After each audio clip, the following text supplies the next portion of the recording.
Bollywood silver screen presenting 1 inch princess. इस कहानी की शुरुआत में हमें दो छोटे बच्चों को दिखाया जाता है, जिसमें लड़की का नाम चोई और लड़के का नाम मिक है। ये दोनों के दोनों मिक की दादी से 1 इंच की प्रिंसेस की कहानी सुन रहे होते हैं, जो सुनकर ये बहुत एक्साइटेड हो जाते हैं। चोई कहती है कि मैं 1 इंच की प्रिंसेस को देखना चाहूंगी और वो मिक के साथ उसे वहाँ घासों में ढूंढना शुरू कर देती है, जहाँ एक लेक भी होती है। और जब वो लेक में जाती है तो वो वहाँ पर गिर जाती है, जिससे उसका शूज उतरकर पानी में तैरना शुरू हो जाता है। और तभी उसके अंदर से वो 1 इंच की प्रिंसेस उसे देखती है, जो देखकर चोई बहुत खुश हो जाती है। वो मिक को भी लिटिल प्रिंसेस के बारे में, यानी कि उस 1 इंच की प्रिंसेस के बारे में बताती है, लेकिन अब वो वहां पर नहीं होती। इसके बाद चोई और मिक एक साथ बैठ जाते हैं, जहां पर ये दोनों एक दूसरे से अपने प्यार का इजहार करके हमेशा एक दूसरे के साथ रहने का वादा करते हैं। और तभी हमें दिखाया जाता है कि चोई की आंख खुल चुकी है। दरअसल वो एक सपना देख रही है और वो कोई छोटी बच्ची नहीं, बल्कि एक यंग गर्ल है, जिसे राइटिंग का बहुत शौक होता है। वो अपनी विंडो पर जाती है और बाहर एक लड़के को देखती है, जो उसका नेबर है, जिसका नाम मिक है, जिसे वो प्यार करती है। लेकिन मिक की तरफ से अभी तक ऐसा कुछ भी नहीं है। अब कुछ देर बाद जब चोई स्कूल जा रही होती है तो मिक की मॉम, जो उसकी नेबर है, वो चोई से कहती है कि मिक अपना लंच बॉक्स घर पर ही भूल गया, ये तुम उसे दे देना। चोई इस बात से बहुत खुश होती है और वो मिक का लंच बॉक्स लेकर उसकी तरफ भागना शुरू कर देती है। वहीं मिक को भी याद आ गया होता है कि वो लंच बॉक्स घर पर ही छोड़ चुका है, इसीलिए वो भागता हुआ वापस आ रहा होता है और ये दोनों टकरा जाते हैं, जिससे इन दोनों की गलती से किस हो जाती है, जिससे चोई शर्मा कर उसे लंच बॉक्स देकर वहां से भाग जाती है। दरअसल ये दोनों एक ही स्कूल में एक ही क्लास में पढ़ते हैं, लेकिन मिक कभी किसी से ज्यादा बात नहीं करता, क्योंकि वो डॉक्टर बनना चाहता है ताकि अपनी फैमिली को सपोर्ट कर सके। वहीं चोई को दिखाया जाता है, जो बहुत अच्छी डांसर है और एक बड़े डांस कंपटीशन के लिए वो टोक्यो जाना चाहती है, लेकिन वो जानती है कि उसके पेरेंट्स कभी भी उसे अलाउ नहीं करेंगे। अब स्कूल खत्म होने के बाद वो अपने एक दोस्त के साथ अपने घर तक आती है, जहां पर उसका दोस्त उसे एक बहुत अच्छी नोवेल के बारे में बताता है, लेकिन उसे ये नहीं पता होता कि ये नोवेल और किसी ने नहीं, बल्कि चोई ने खुद लिखी है। दरअसल वो अपनी आइडेंटिटी छुपाकर राइटिंग करती है। अब चोई का जो दोस्त होता है उसे एक प्यारा सा गिफ्ट देता है और कहता है कि मैं तुमसे प्यार करता हूँ। चोई इसके बाद वहां से निकल जाती है। चोई को ये देखकर, ये सुनकर बहुत अच्छा लग रहा होता है और तभी बारिश होना शुरू हो जाती है। चोई अपना अम्ब्रेला निकालती है और वहीं पर खड़ी हो जाती है। तभी वो देखती है कि मिक उसी की क्लास की एक लड़की के साथ एक ही अम्ब्रेला के नीचे आ रहा है। वो लड़की मिक को बहुत प्यार से देख रही होती है, जो देखकर चोई को बहुत दुख होता है। वो वहां से भागकर घर आ जाती है और घर पर रोने लगती है, क्योंकि वो मिक से सच में बहुत प्यार करती है। अब इस बात को सोच सोच कर उसके दिमाग में बहुत ज्यादा टेंशन होती है, इसीलिए वो अपने मॉम डैड से कहती है कि मैं टोक्यो डांस कंपटीशन के लिए जाना चाहती हूँ, और उसके मॉम डैड उसे अलाउ नहीं करते, जिससे चोई अपने मॉम डैड से बदतमीजी से बात करना शुरू कर देती है। उसके डैड को गुस्सा आता है और वो चोई को एक थप्पड़ मार देते हैं। चोई को बहुत बुरा लगता है, वो घर से बाहर आ जाती है। और कुछ ही देर बाद एक बार फिर से तेज बारिश शुरू हो जाती है और अब चोई घर वापस आ रही होती है। वो देखती है कि वहां पर मिक है। वो मिक से बात करती है और उससे पूछती है कि आज जिस लड़की के साथ तुम एक ही अम्ब्रेला के नीचे आ रहे थे, उससे तुम्हारा क्या रिश्ता है। लेकिन मिक उससे अच्छे से बात नहीं करता, वो बहुत रूडली उससे बात करता है। चोई को बहुत दुख होता है। वो वहां से भागकर उस जगह जाती है जिस जगह को उसने अपने सपने में देखा था। यहाँ पर मिक और चोई ने एक दूसरे से वादा किया था कि दोनों हमेशा एक साथ रहेंगे। दरअसल वो सपना नहीं था, बल्कि उसकी बचपन की यादें थी। बचपन में वो मिक के साथ यहाँ पर आया करती थी। इन दोनों ने एक दूसरे से अपने प्यार का इजहार किया था और वादा किया था कि ये हमेशा एक दूसरे के साथ रहेंगे। पर कुछ वक्त बाद मिक के पिता उन्हें छोड़कर चले गए, जिसके बाद वो पूरी तरह से बदल गया। चोई अपनी पुरानी जिंदगी को, पुराने दिनों को याद करके बहुत रोती है। वो प्रेयर करती है कि काश एक बार फिर से सब कुछ पहले जैसा हो जाए, वो और मिक एक दूसरे के साथ रहें। रोते रोते वो वहीं पर सो जाती है और जब सुबह उसकी आंख खुलती है तो वो देखती है कि जो कपड़े उसने पहने थे अब वो बहुत बड़े हो चुके हैं। दरअसल अब वो 1 इंच की प्रिंसेस बन चुकी है, उसी कहानी की प्रिंसेस की तरह जिस कहानी को मिक की दादी बचपन में चोई और मिक को सुनाया करती थी। वहीं चोई के पेरेंट्स को दिखाया जाता है, जो उसके घर ना लौटने पर बहुत ज्यादा परेशान होते हैं। वो पुलिस को इन्फॉर्म करते हैं और पुलिस उसे पूरे शहर में ढूंढना शुरू कर देती है, जिससे सबको पता चल जाता है कि चोई घर लौट कर नहीं आई, वो मिसिंग है। मिक को भी ये बात पता चलती है और वो भागता हुआ उसी जगह पर जाता है जहाँ पर वो बचपन में चोई के साथ आया करता था। यहाँ आने के बाद वो चोई को जोर जोर से आवाजें लगाता है और तभी उसे चोई की आवाज सुनाई देती है जो पत्थरों की गुफा से आ रही होती है। और जब मिक वहां पर जाता है वो देखता है कि वहां पर कोई भी नहीं है। वो चारों तरफ देखने की ढूंढने की कोशिश करता है लेकिन उसे चोई नहीं दिखती। चोई दरअसल अब बहुत छोटी हो चुकी है।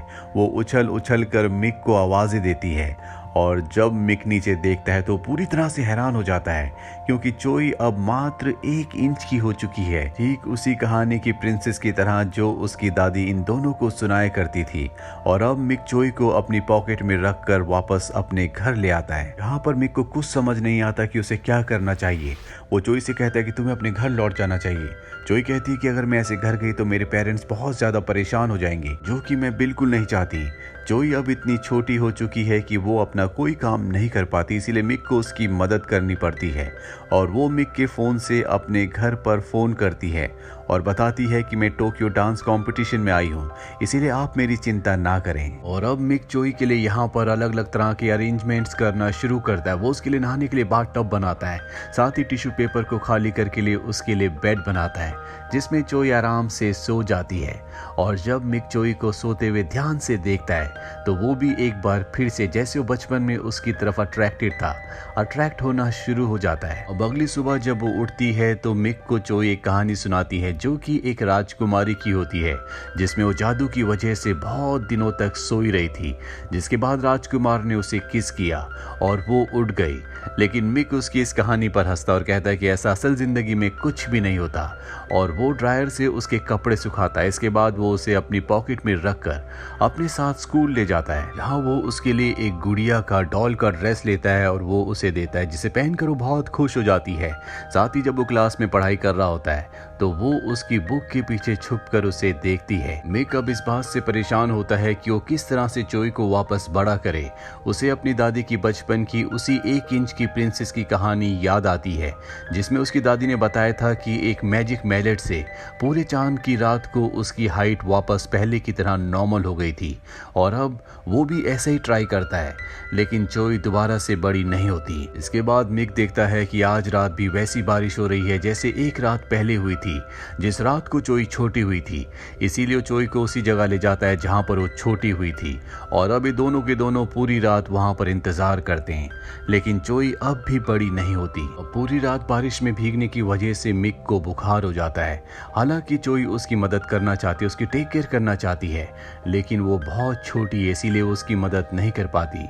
मिक चोई से कहता है कि तुम सिर्फ मेरे साथ रहो। और अब यहाँ पर मिक की वो दोस्त भी आ जाती है जो उसी के साथ उसकी क्लास में पढ़ती है, जो मिक को पसंद करती है और वो मिक की टेक केयर करना शुरू कर देती है। और एक पल ऐसा आता है जब वो मिक को किस करने वाली होती है। चोई दूर से छुप कर ये सब कुछ देख रही होती है जिससे उसे बहुत दुख हो रहा होता है, लेकिन वो कुछ भी नहीं कर सकती। वो उस लड़की के सामने नहीं आ सकती। और इससे पहले कि वो मिक को किस करती, मिक चोई का नाम लेता है जिससे वो लड़की पीछे हट जाती है और वहां से चली जाती है। अगली सुबह दिखाया जाता है कि मिक चोई का एक वीडियो बनाता है। वो वीडियो इस तरह से बनाता है ताकि उसके पेरेंट्स को लगे कि वो एक बड़ी लड़की है, जिसमें वो अपने पेरेंट्स के लिए मैसेज रिकॉर्ड करती है कि मैं टोक्यो में हूँ, मैं बिल्कुल ठीक हूँ, लेकिन मुझे घर लौटने में अभी कुछ वक्त लगेगा, आप मेरी चिंता ना करें। इस मैसेज को देखने के बाद उसके पेरेंट्स बहुत हद तक सेटिस्फाइड हो जाते हैं।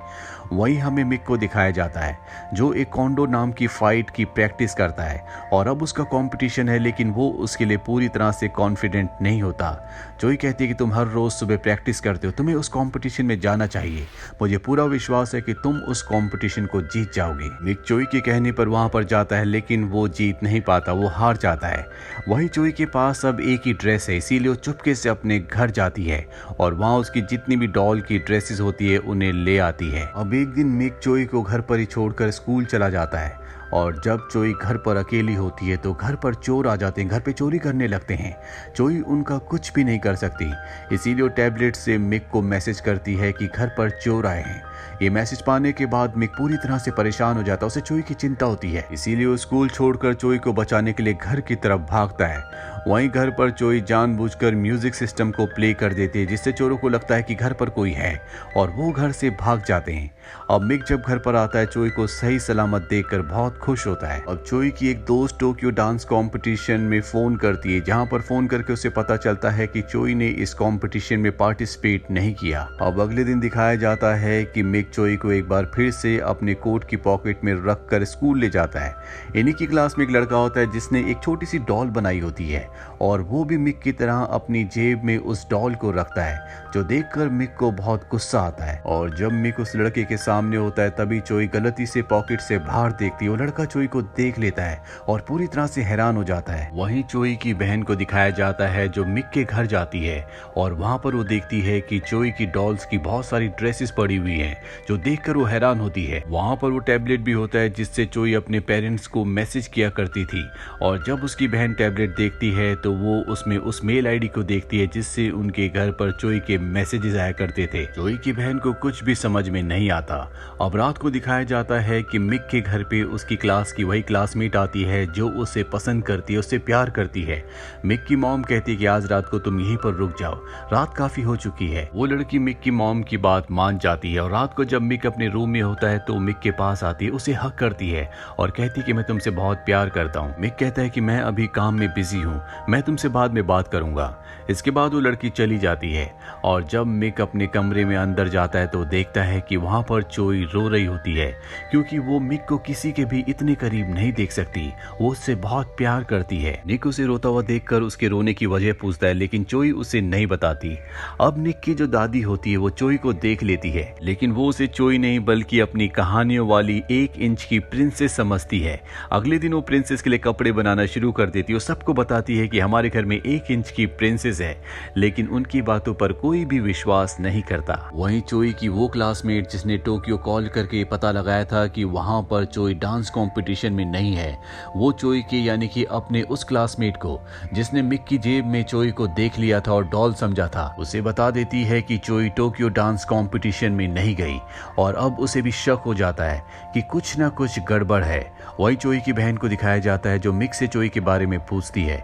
मिक कहता है कि चोई इस वक्त मुसीबत में है, वो घर वापस लौट नहीं सकती, लेकिन जल्दी वो घर वापस लौट जाएगी।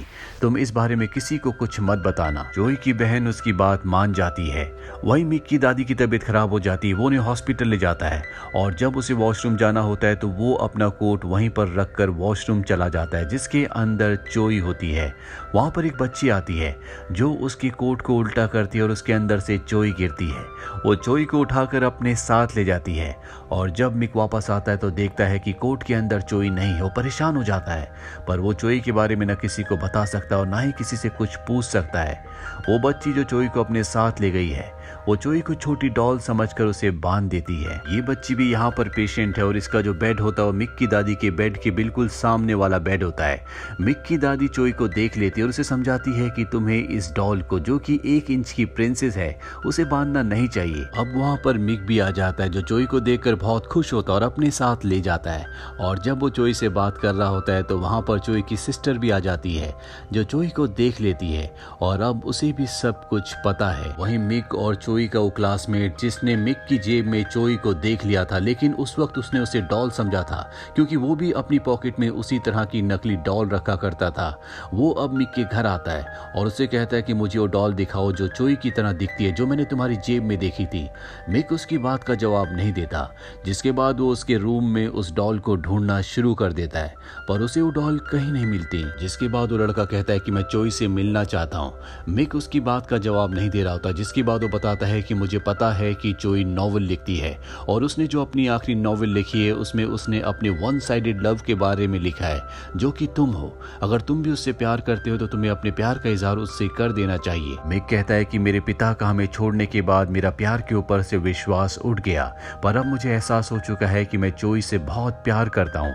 और जब चोई ये सुनती है तो वो सामने आ जाती है और मिक और चोई का वो दोस्त जो यहाँ पर चोई को देखने के लिए आया होता है वो चोई को देखकर हैरान हैरान हो जाता है, लेकिन वो चोई का बहुत अच्छा दोस्त है, इसीलिए उसे देखकर वो खुश भी होता है और उसे बताता है कि मैंने भी 1 इंच प्रिंसेस की कहानी सुनी है और उस कहानी के हिसाब से जब सुबह सनराइज होता है उस वक्त प्रेयर करने से जो प्रिंसेस होती है वो अपने असली साइज में आ जाती है।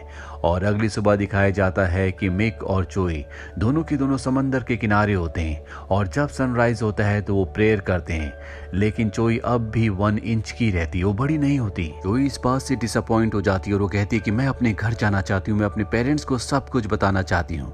मिक इस बात से उदास हो जाता है क्योंकि अब वो चोई को अपने से दूर नहीं करना चाहता और जब वो सड़क पर चल रहा होता है तभी एक कार उसे हिट करती है जिससे उसका एक्सीडेंट हो जाता है। तभी वहां पर चोई की मॉम आती है जो वहां पर मिक के सामने छोटी चोई को देखकर पूरी तरह से हैरान हो जाती है। इसके बाद वो मिक को हॉस्पिटल में एडमिट करके चोई को अपने बैग में घर ले आती हैं। चोई की बहन तो पहले से चोई के बारे में जानती थी, लेकिन अब चोई के पिता को भी उसके बारे में पता चल चुका है। चोई यहाँ पर मिक के लिए बहुत ज्यादा परेशान होती है। उसकी मॉम बताती है कि मिक अब तक होश में नहीं आया। ये सुनने के बाद चोई और भी ज्यादा परेशान होती है और वो अपनी मॉम के साथ एक बार फिर से हॉस्पिटल जाती है जहाँ पर मिक बेहोश होता है। चोई उसके ऊपर चढ़कर उसके लिप पर एक किस करती है जिससे एक लाइट चमकती है और वो होश में आ जाता है। इसके बाद चोई एक बार फिर से मिक को किस करती है, लाइट जलती है और चोई बड़ी हो जाती है, यानी कि वो अपनी नॉर्मल साइज में आ जाती है। जैसा कि उसने मिक को एक बार कहानी सुनाई थी कि एक बार जब एक प्रिंसेस होश में नहीं आ रही थी तो उसे राजकुमार ने किस किया था और वो होश में आ गई थी। पर उसकी इस कहानी पर मिक ने उस वक्त विश्वास नहीं किया था, पर आज जब चोई ने मिक को किस किया तो वो होश में वापस आ गई। ये दोनों एक दूसरे के साथ रहने का फैसला करते हैं, जैसा कि बचपन में इन दोनों ने एक दूसरे से वादा किया था। अब मिक जब पूरी तरह से ठीक हो जाता है तो ये दोनों एक साथ क्लास में जाते हैं जहां पर सबको बताते हैं कि ये दोनों एक दूसरे से प्यार करते हैं और एक दूसरे को डेट कर रहे हैं। स्कूल खत्म होने के बाद मिक का मेडिकल कॉलेज में एडमिशन हो जाता है। साथ ही चोई जो हमेशा से डांसिंग के लिए टोक्यो जाना चाहती थी वो भी टोक्यो जाने का फैसला कर लेती है, लेकिन अपनी मंजिल की तरफ आगे बढ़ने से पहले ये दोनों उसी जगह जाते हैं जहां पर चोई छोटी हुई थी, जहां पर बचपन में दोनों एक साथ खेला करते थे और बचपन की तरह एक बार फिर से वो उसे फूलों का क्राउन पहनाता है जैसा बचपन में उसने पहनाया था और ये दोनों एक दूसरे को हक कर लेते हैं। इसी के साथ ये फिल्म, ये कहानी यहीं पर खत्म हो जाती है। उम्मीद करते हैं कि ये कहानी आपको पसंद आई होगी।